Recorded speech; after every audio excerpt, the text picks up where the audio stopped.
My name is Alice Tebb and I am the Agents of Change Project Coordinator. Agents of Change is about working with local communities to find ways that we can better value our local sea. My name is Chris Taylor. I'm a photographer and filmmaker, a lifelong resident of Sheringham. Swimming over the Chalk Reef, it's a really varied and thriving ecosystem.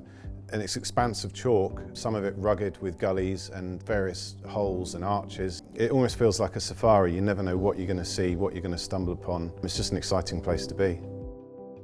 The benefits of the Marine Conservation Zone, as I see it, are that it's stopping anyone just coming in and damaging the environment we have here. It gets weathered naturally, but we don't need man-made, large industrial scale damage being done. By protecting it through the Marine Conservation Zone, I think that's giving it extra power. My name's Billy Gaff. I've been fishing since I was 15. Nicola is my eldest daughter. My name's Nicola Webster. I work as the Secretary for the North Norfolk Fishermen's Society. Cromer is probably most well known for the Cromer crab.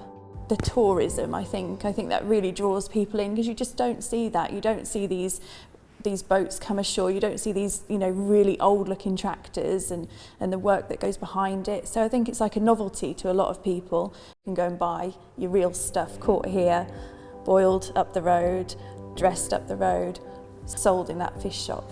It's a nice sight as somebody who lives here to see that other people like to see it. When you talk to people about Cromer, oh yes, Cromer crab.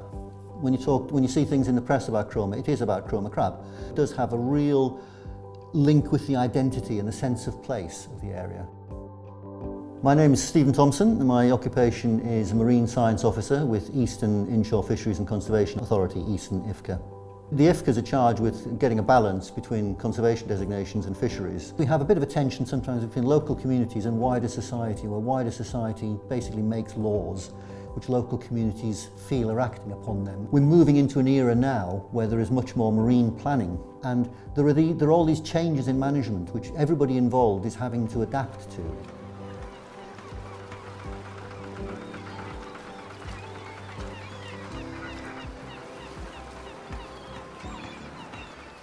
When the Cromer Shoal Chalk Beds Marine Conservation Zone was designated, that caused a lot of concern within the fishing community locally of what might happen, of what management measures might come that might mean that livelihoods could be lost. We did feel devastated because the ultimate result could be we will shut this off to fishing.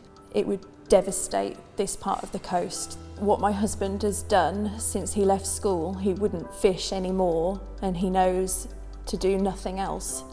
It's in him to be a fisherman, like it's in my dad to be a fisherman. We would have a boat sitting there, a licence, lots of fishing gear, and nothing to do. I mean, the fishermen have made a living for hundreds of years off this piece of coast, this unique piece of coast. We felt that we'd been protecting this area for a long, long while. There has also been quite a lot of unhelpful press kind of pitting conservation against fishing. It's a fine line between striking the balance to ensure that the fishing community can continue to do what they've done for hundreds of years and ensuring that the ecosystem is protected in the best possible way. We have to work together. If we don't, it'll take longer to come to a conclusion. Maybe we all want a healthy sea for different reasons, but that doesn't mean that people value the sea any less than someone else. The best outcome is that we're working together effectively. As marine conservation zones have been felt to be a kind of top-down imposition, we really wanted to understand how we could do things more from what's termed bottom-up, from a kind of societal level. We work really closely with policymakers, with the DEFRA family and with the community that live and work around the Cromer Shoal Chalkbeds MCZ. We've been working to try and increase communication so that people feel like they can engage with the process, like it's not so stressful, it is something that's accessible, that local people can take part in. It's very useful to have an organisation such as Agents of Change who will take on the role, if you like, of neutral facilitators. To have the local community involvement and to get that feedback is really, really beneficial. Even the Eastern IFCA, who are known as being local managers, still cover 3 counties worth of coastline. They have a really challenging job keeping up with local perceptions and how to communicate best. So we need to find a balance that is kind of locally, socially acceptable, but also looks after the sea for generations to come.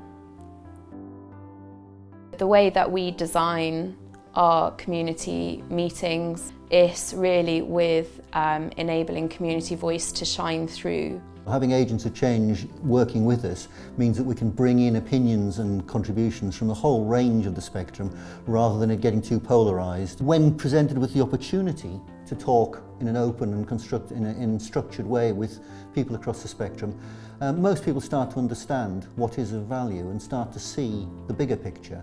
The Agents of Change, Alice, for me in particular, and my role as secretary is a really useful, almost port of call, I suppose. I can phone Alice if I have a query, or if I don't understand something in a report, I can turn to Alice and get the information that I need. It makes me feel positive in my role as both secretary and even as fisherman's wife. So it's, to me personally, it's invaluable. Trust is really important. It's essential that everyone gets a voice, but then is also listened to. It's the basis of absolute Trust and respect. Trust, respect is the only way forward. Healthy seas are essential for not just our local area. On a global scale, healthy seas are essential for the survival of our planet. By all taking an interest and understanding the importance of protecting our seas and our oceans, we can preserve the species, the ecosystems, the planet for generations to come. Our youngest, Charlie, he is desperate. He's only 5 and he is desperate to go into the industry. There's so much more to it, isn't there, than just money? It's the family, the history, the legacy, isn't it? It's a way of life. It is a way of life. It's a way of life. There are new ways of managing the marine environment, new ways of doing things, and it's very important that you do have local communities involved. Around the world, our seas are threatened. To have processes in place like this that let us look at our really vulnerable seabed and creatures means that we can have these conversations about how we can look after it for the future as a whole society. The Agents of Change approach isn't specific to the Cromer Shoal area. We don't necessarily know when we start working somewhere what the outcomes will be, but we know that we have a certain approach, a certain method, a way of working, and wherever there is conflict over the sea and potential management measures, the Agents of Change approach could be a real help.